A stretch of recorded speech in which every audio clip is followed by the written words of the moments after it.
On this Saturday night, an historic trade war escalation. America is trying to break us so they can own us. Canada-U.S. trade talks collapse at the 11th hour with 50% U.S. tariffs now in effect.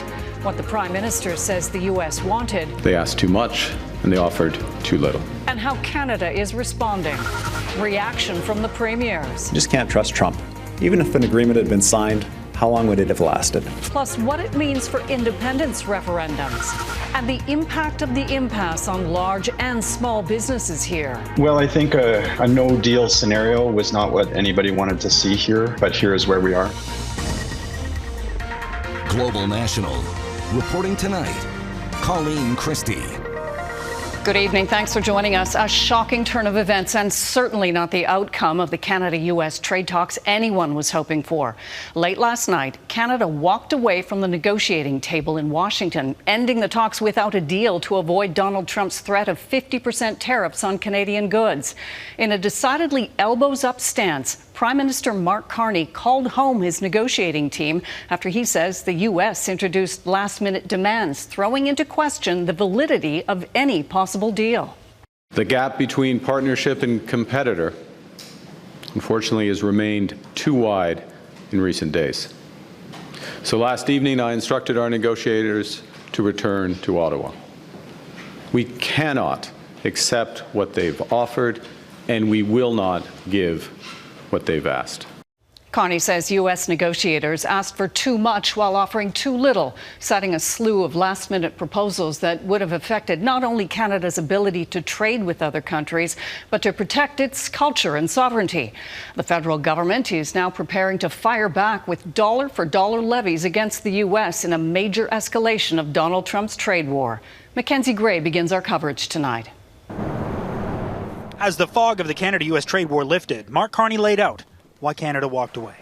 In recent days, the United States proposed new terms that were uneconomic, unfair, and undermined the net benefits for Canada and called into question the reliability of any deal. A deal that Carney believes would have been signed in pencil by the Americans. The core Canadian sticking points, medium and heavy-duty trucks, like the one set to be made at Ford's auto plant in Oakville, not getting any tariff relief. But there were other unacceptable proposals in Carney's eyes that would have constituted a bad deal. The U.S. introduced in the last hours, efforts to restrict our ability to have other trade deals. Efforts to restrict our protections of our language, our culture, and in effect, our sovereignty. Sources tell Global News those demands were spurred on by Commerce Secretary Howard Lutnick, who got involved on Wednesday after believing the original terms of the deal weren't good enough for the U.S. Carney saying while the Canadian side is on the same page, the Trump administration isn't. I and the Cabinet bear responsibility for those decisions, but unity. You cannot say that about the United States administration. There were no last-second Canadian proposals, according to Carney, to a deal that both he and the president publicly stated was close. We were willing to drop our remaining retaliatory tariffs on strategic sectors, particularly steel, aluminum, and autos, if the United States substantially lowered theirs to levels that made it economic for Canadian companies to export to the United States. The next step, dollar-for-dollar counter tariffs by September 8th on sectors like pulp and paper, dairy, appliances, and electronics.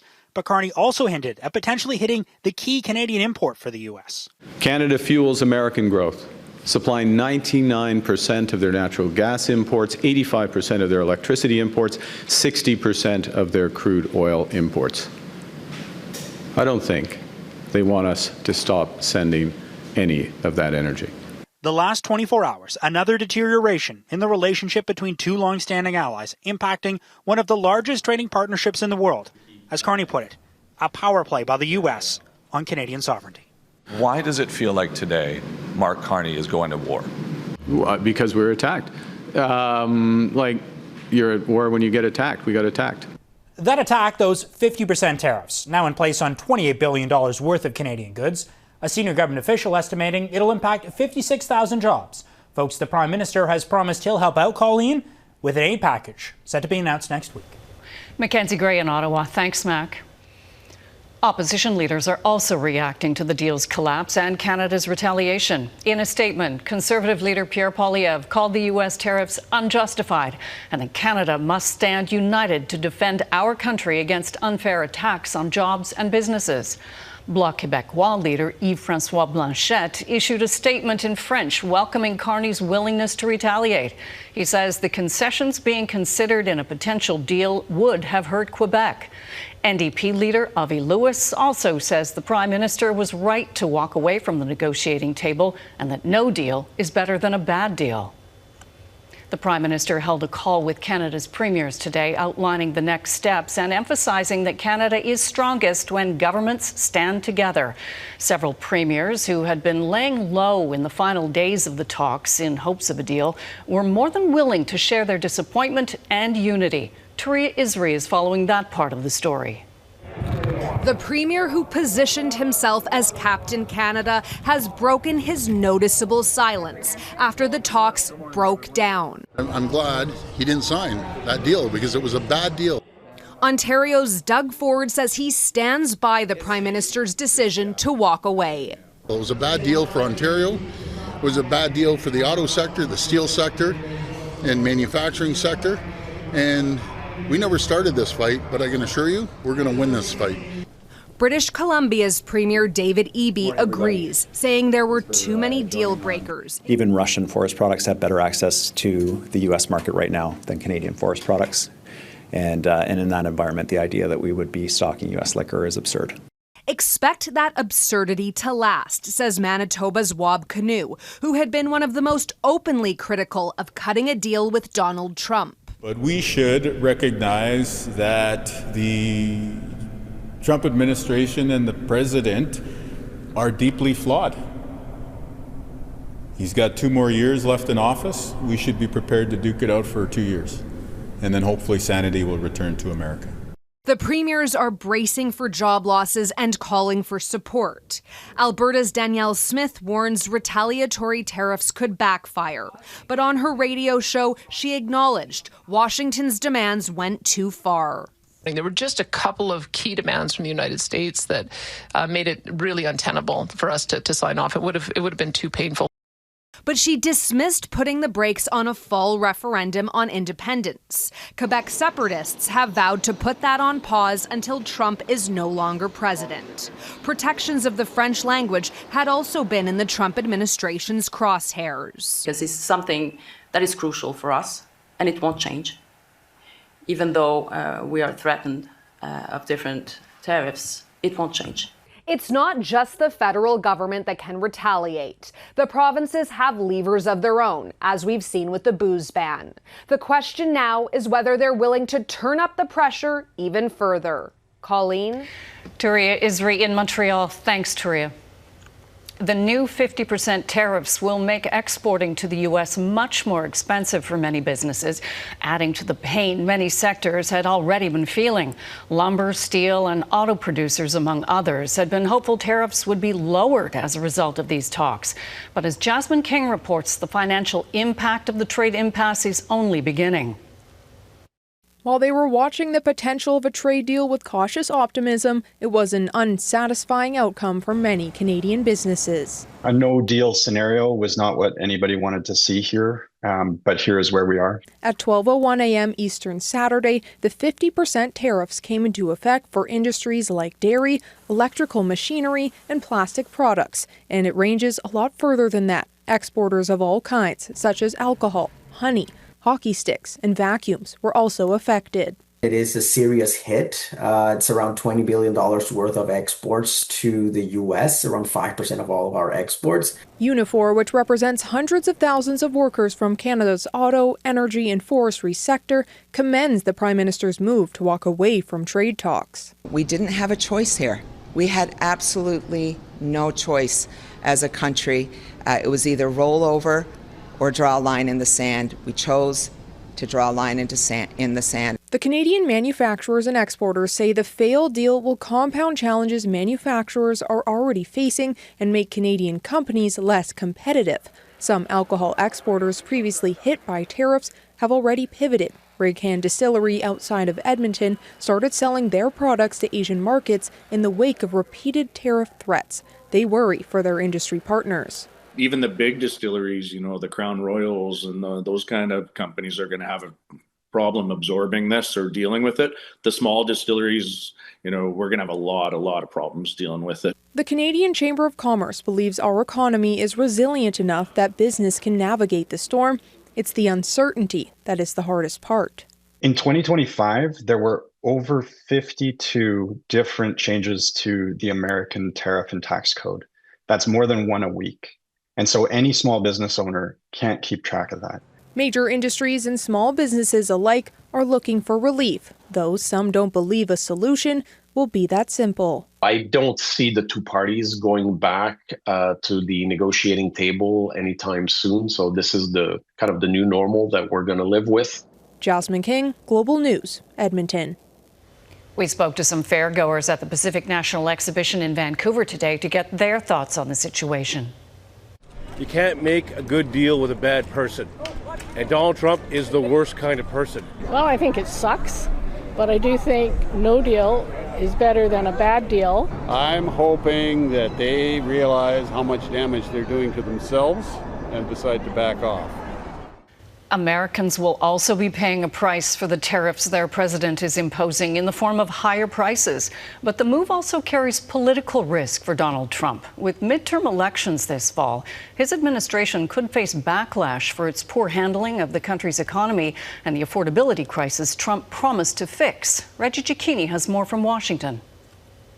The largest economy on the planet launched a full-blown trade war with the 11th largest, deepening a divide between the longtime allies. Canada is our closest neighbor, has been our closest ally for years and years and years, and it only took one president who's a bull in a china shop to ruin all that.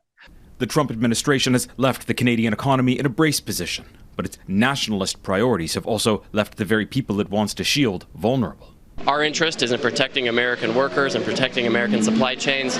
Jameson Greer telling Fox News the U.S. offered to take Canada on that path, but they didn't want it.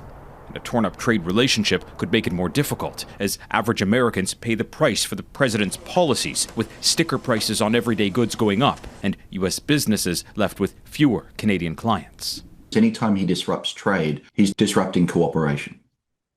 So that's bad for America and it's bad for Canada.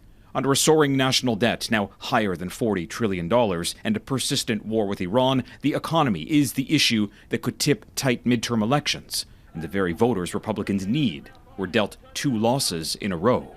Beef is now coming down very rapidly. On Friday, Trump unexpectedly lowered tariff quotas on foreign beef imports, rattling ranchers who fear it'll reduce the value of their cattle. Tariffs will be non-existent for our farmers. And a promise to get more access into the Canadian dairy market disappeared in a matter of seconds on Friday night. For most presidents, it would be a big problem. For Donald Trump, it's easy, because all he has to do is to make up a story, blame it all on Canada, explain why, in a very general sense, he's doing so. Canada's push to protect its deeply intertwined economy seemed to be a bridge too far for the Trump administration, which may soon find out if November's elections become a referendum on its own protectionist policies. Reggie Cecchini, Global News, Washington. A community under lockdown and the hunt for a suspect. Coming up, injuries in what RCMP call a mass shooting incident in the Northwest Territories. And France steps up to help Ukraine following another deadly Russian strike. RCMP have issued a shelter-in-place order for the community of Fort Smith in the Northwest Territories after 3 people were injured in a mass shooting incident. It happened just after 2 o'clock this morning outside a bar in the small community of 2,000 people where a music festival was taking place. Police have shared photos of the suspect, who is still at large, a man with dark hair, medium complexion, and a heavy build, who is believed to be armed. The public is being urged not to approach him if he's spotted and to call the RCMP immediately. French President Emmanuel Macron is promising to send more much-needed missile interceptors to Ukraine following a wave of attacks from Russia. Today, Russian missiles and drone attacks across Ukraine killed 7 people. It comes a day after Russian drones struck a shopping center in central Ukraine in a suspected double strike, killing at least 16 people and injuring more than 130 others. Russia has ramped up attacks as Ukraine runs short on U.S.-made Patriot missile interceptors. After calling Ukraine's president, Macron posted on social media, "It is crucial to provide Ukraine with all the necessary means to defend its airspace and thwart this aggression." A replica of the PWHL's championship trophy, the Walter Cup, has gone missing. The league says the trophy did not arrive as expected at its latest stop and that it's working closely with the shipping company to locate it. The trophy was sent to Lethbridge, Alberta on Thursday to spend the day with a member of the championship team, the Montreal Victoire. Now, the shipping container arrived, but the Walter Cup wasn't inside. The replica is made of sterling silver, just like the original cup, which remains safe at the Hockey Hall of Fame. Ahead, drone deliveries taking off in the U.S. Why the idea isn't flying in Canada yet. Amazon announced plans this week to expand its drone delivery service to hundreds of American cities by the end of the year. Right now in this country, drone deliveries are only being done in a handful of places by a small number of companies. But as our senior business editor Jacqueline Hansen tells us, it may not be long before drones are delivering to Canadian doorsteps too. Add to cart and take off. Amazon first floated the idea 13 years ago. It took nearly a decade to get off the ground. Now it's expanding drone delivery to 500 American towns and cities this year. As they say, crawl, walk, fly. Amazon's not alone. It's sharing the skies with Alphabet's Wing, delivering Walmart and DoorDash. And just this week, Zipline Drone Delivery partnered with Uber. It just seems like that would be a better solution for delivery. That's really helpful for the environment. But you won't find these 3 in Canada yet. Drone delivery is happening, though, approved on a case-by-case basis, like this pilot project transporting medical supplies. How far are we away from actual drone delivery by Amazon or others, like commercially and widespread, is really hard to predict. Less than a year ago, Transport Canada updated regulations that prescribe how operators can fly more complex operations using drones, including low-risk operations that are beyond their line of sight. I think the way that Transport Canada is approaching this is actually going to be a more sustainable approach in the long run as the companies learn how to operate at this scale. Canadian drone companies have been advancing technical and safety capabilities for years. We've been doing things such as flying over people since 2019, where other countries are just coming online with regulations now. But the economics of consumer drone delivery also have to make sense. Something that needs to be high volume, it needs to be short flights, and it needs to be able to probably go operate all year.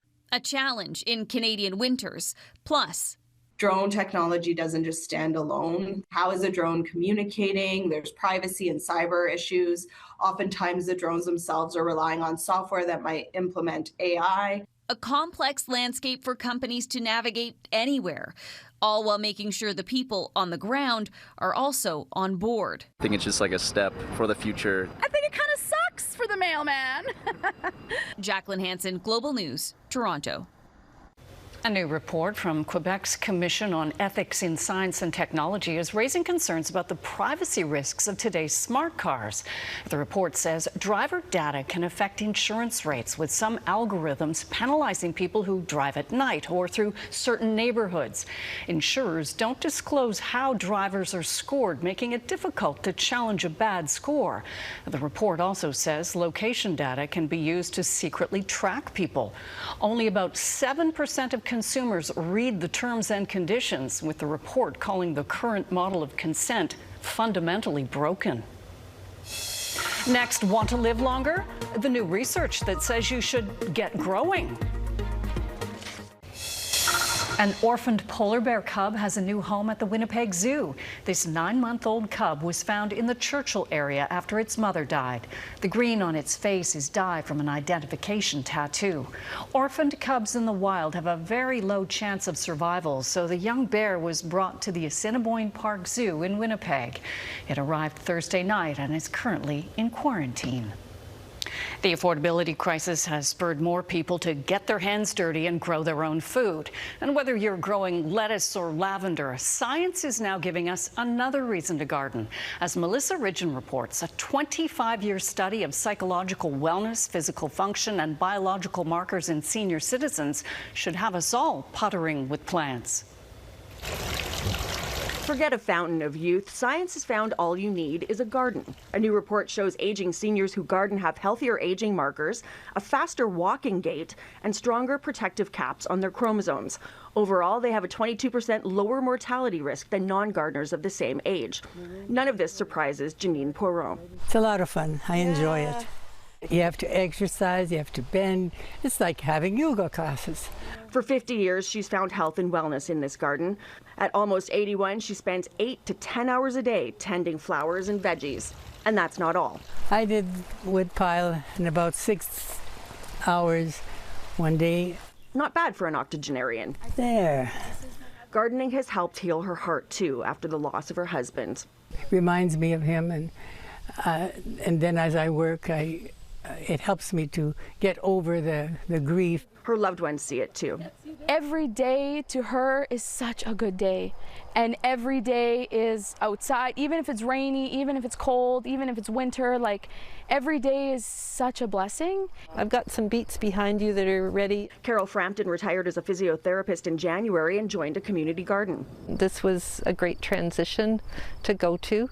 I know I carry my big pails back and forth about 15-20 times, so there's the weight bearing and the osteoporosis prevention. And companionship. For many people, including me, it's about loneliness, so you connect with your gardeners. Oh yeah, those are gorgeous. Yeah. Connections that last beyond the growing season. Senior gardeners encourage others to get growing. Get to gardening and you'll feel much better. It's never too late. Melissa Ridgen, Global News, Winnipeg. And that is Global National for this Saturday night. I'm Colleen Christie. Tonight's Your Canada is the Wawa Goose in Wawa, Ontario. Thanks for watching on what has been a difficult day for many. Hope you'll join us again tomorrow. Have a good night.